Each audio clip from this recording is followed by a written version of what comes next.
উপস্থিত ভক্তমণ্ডলী সকলকেই আমার রানন্দিত জয়গুরু জানিয়ে আমি পরম দয়ালের কিছু কথা বলার চেষ্টা করছি।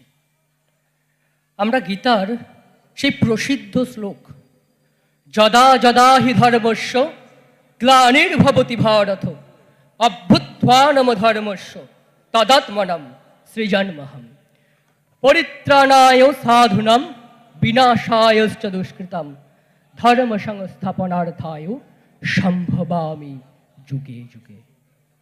এই পরম দয়াল যিনি বর্তমান যুগের যুগপ্রেক্ষিক হয়ে আমাদের মাঝে বিরাজমান, আমরা তাকে ধরবো না তো কাকে ধরবো?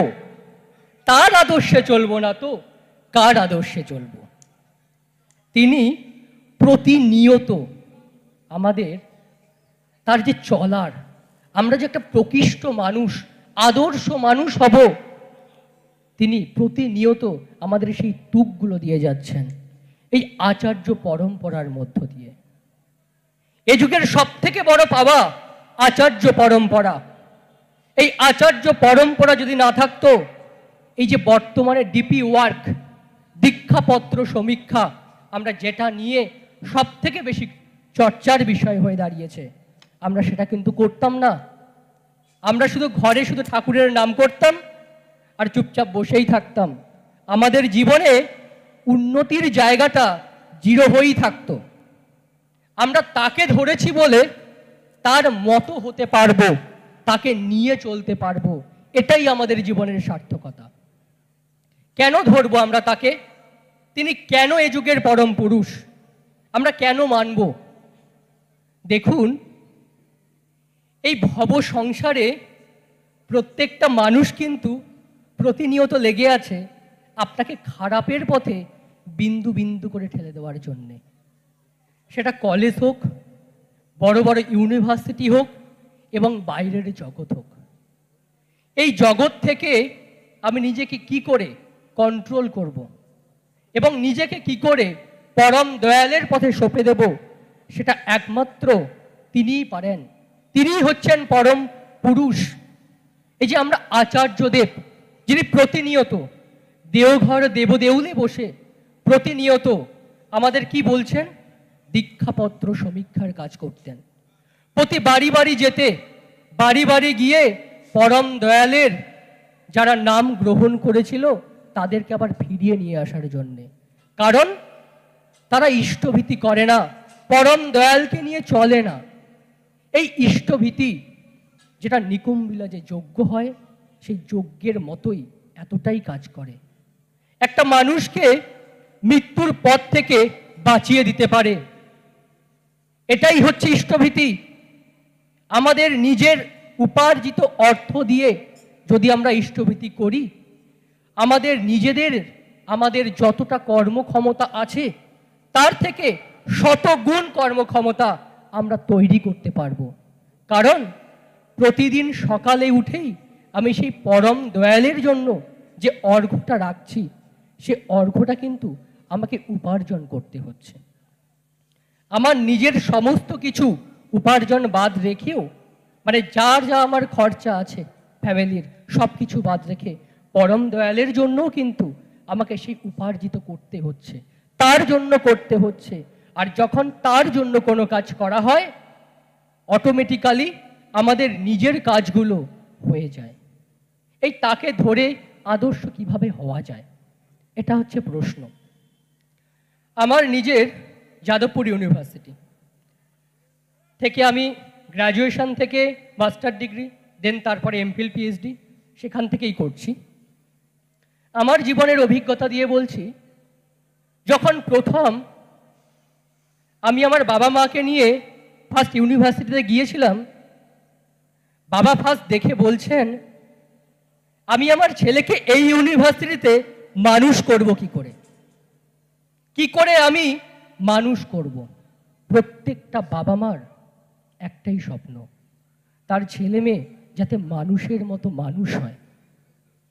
কিন্তু সেই মানুষের মতো মানুষ হওয়ার জন্য কি করতে হয়, আমরা কিন্তু প্রত্যেকটা বাবা মা জেনেও অবুঝ আমরা জানি যে জীবনে এমন একজন আদর্শের প্রয়োজন যিনি প্রতিনিয়ত আমাদের ভালো খারাপ সব সময় হাতে ধরিয়ে দেখিয়ে দেবেন এটাই হচ্ছে সঠিক পথ, এটাই আমাদের করা লাগে। এমন পুরুষ পরম দয়াল শ্রী ঠাকুর অনুকূল চন্দ্র, তার সঙ্গে আচার্য পরম্পরা। তারপরেই সময়ের সাথে সাথে আমার গ্র্যাজুয়েশন কমপ্লিট হলো, মাস্টার ডিগ্রি কমপ্লিট হলো, দেন প্রি ডক্টরেট যেটাকে বলা হয় এমফিল ডিগ্রিটাও কমপ্লিট হলো। তাহলে আমি কি সেই ইউনিভার্সিটিতে গিয়ে ইউনিভার্সিটির যেটা প্রচলিত রীতি সেই রীতিতে কিন্তু গা মেশাইনি। আর যতই বা রীতিতে গা মেশানো যাক না কেন, ওই পরম দয়াল যিনি আছেন, যিনি প্রতিনিয়ত আমার অন্তর মনে বারবার কথা দেবেন, তুমি এটা ভুল করছো, তুমি এটা ভুল করছো। এই অন্তর মনের যে কথাগুলো একমাত্র তাকে ধরে তার নীতিগুলো অনুসরণ করলে তবেই হবে। ঠাকুর যে পঞ্চনীতি দিয়ে গেছেন, যজন যাজন ইষ্টভীতি সস্তয়নী সদাচার, আমরা মানি কজন? এগুলো যদি কাটায় কাটায় মানা যায় না, পরম দয়াল তিনি আমাদের দিয়ে এমন অসাধ্য জিনিস সাধন করিয়ে নেবেন আমরা নিজেও জানি না।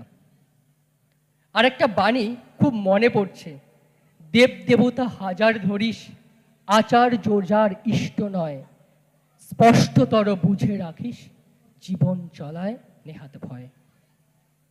এই দেব দেবতা আমরা হাজার ধরে আছি, কিন্তু এই দেব দেবতাকে নিয়ে আমরা কি চলি?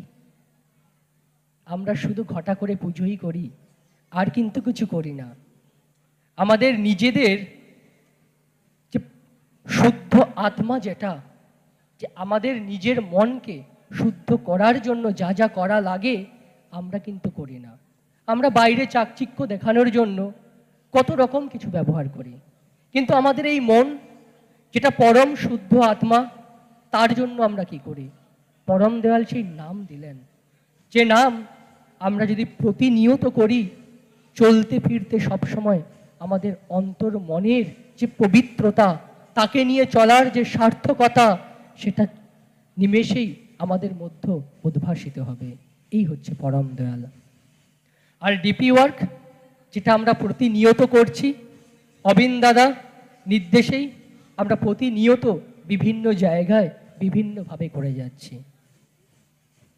এই পরম দয়াল আচার্য দেবের কাছে যখন উৎসব সম্বন্ধে নিবেদন করা হয়, তখন পরম দয়াল কিন্তু বেশিরভাগ মানুষকেই এটাই বলছেন যে উৎসব মানেই ডিপি ওয়ার্ক, যাতে আমরা প্রত্যেকটা মানুষকে আপন করে নিতে পারি। এই আপন করাই হচ্ছে আমাদের জীবনের পরম তপস্যা। আর পরম দয়ালকে আমরা কেমনভাবে আপন করব, তার একটা ছোট্ট গল্প বলি। একদিন ঠাকুর পার্লারে বসে আছেন। প্রতিনিয়ত যেমন কথা হয়, ভক্তমণ্ডলী বসে আছেন, তেমন কথা হচ্ছে। ঠাকুর তার ভক্তমণ্ডলীদের বলছেন যে তোরা কালকের তোদের বাড়িতে যতজন মেম্বার আছে প্রত্যেকের মাথাপিছু মাত্র 1টা করে পয়সা নিয়ে আসবি।